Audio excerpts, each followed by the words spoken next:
Assalamualaikum warahmatullahi wabarakatuh. Materi pertama pada mata kuliah Mekanika Teknik Statis Tak Tentu kali ini akan membahas tentang pendahuluan. Jadi apa saja yang membedakan antara statis tertentu dengan statis tak tentu dan bagaimana analisisnya.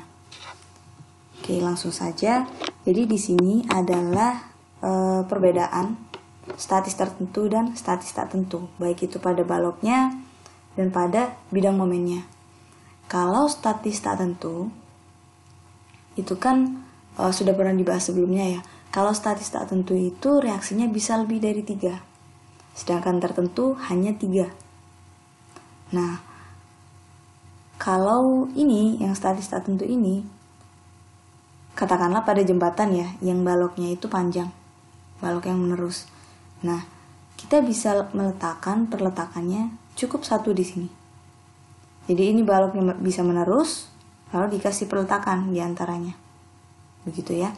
Nah, kalau statis tertentu, itu harus dibagi tiap segmen. Sedangkan tiap segmennya punya perletakan sendiri-sendiri. Jadi ini segmen 1 punya perletakan sendiri pada ujung kiri dan ujung kanan, dan seterusnya. Jadi punya segmen sendiri, dipisah. Nah, untuk bidang M-nya, kalau statis tertentu itu besarnya 1/8 Q² ya. Di tumpuan atau perletakan ini itu nilainya selalu 0 untuk momennya. Sedangkan di lapangan atau di tengah-tengah sini itu 1/8 Q². Nah, kalau statis tak tentu itu berbeda. Pada perletakan atau pada tumpuan itu dia memiliki momen. Jadi kasarannya begini.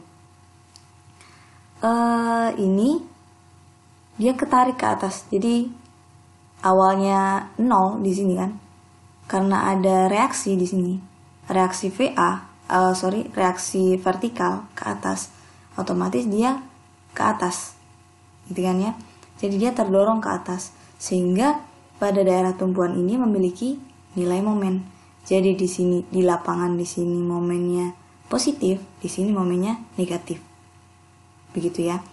Nah, karena dia tertarik, otomatis pada lapangan ini momennya bisa kurang dari 1/8 Q². Jadi momennya di sini lebih kecil. Dengan catatan di tumpuan ini memiliki nilai momen juga. Itu ya bedanya ya. Oke. Nah, kita coba menentukan tingkat dari statis tak tentu. Jadi rumusnya seperti ini. Pada portal dan balok menerus, rumusnya seperti ini. Dengan M itu member atau batang, R itu reaction atau reaksi, J itu join atau titik.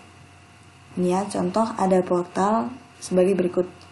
Jadi batangnya ada 10, nanti coba dihitung. Reaksinya ini ada 4, 2 sendi, dan ada 2 roll. Joinnya ada 6. 1, 2, 3, 4, 5, 6. Nah, join yang dimaksud ini adalah pertemuan antara 2 batang atau lebih, gitu ya. Nah, di sini apakah dihitung? Tidak, karena dia hanya ada 1 batang. Jadi tidak ada pertemuan dengan batang lain, jadi cuma ada 1 batang. Sehingga yang di titik-titik perletakan ini tidak dihitung. Nah, I-nya didapat sebesar 16. Jadi struktur tersebut termasuk struktur statis tak tingkat 16. Oke, nah sekarang kalau pada konstruksi rangka batang, rumusnya beda lagi. Ini membernya juga sama, yang vertikal, horizontal, diagonal dihitung. Reaksinya ini ada 5, jadi ada 2 sendi dan ada 1 roll, berarti 5 ya. Joinnya ini ada 10, jadi ini di sini di perletakan ini juga dihitung sebab ada pertemuan dari beberapa batang. Jadi ada 10 joinnya. Nah, didapat I sebesar 2. Jadi struktur tersebut termasuk struktur statis tak tentu tingkat 2. Oke, sekarang kita coba ke analisisnya ya.